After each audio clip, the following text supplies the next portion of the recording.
Hi, I'm Sarah with WTI. Are you looking for a cute and functional way to store your blankets? Look no further.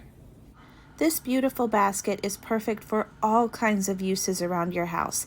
I want to tell you about some of the features that I love most about it. I love the beauty and the style of this basket. It could go with several different decor options. I have more of a modern decor in my home and it fits perfectly in with that. I love that it's made from high quality material. I know that even if you put this basket in a baby's room and use it for toys, it's going to withstand that. You can use it for extra blankets and pillows in your living room or bedroom. You can also use it as a laundry hamper in your bathroom. That would look really cute.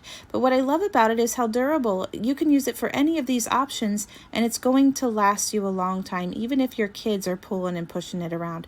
Personally, I use it for hats and gloves and all the things that we use in the winter time. They were just kind of scattered around and not fitting in the other basket that I had them in, so I got this and I'm so thankful that I did.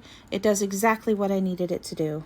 It's also washable, so if your kids did get a hold of it and made a mess of it, you can clean it up really easy. I love this basket. I love how useful it is and I love how it looks. But that's just my point of view.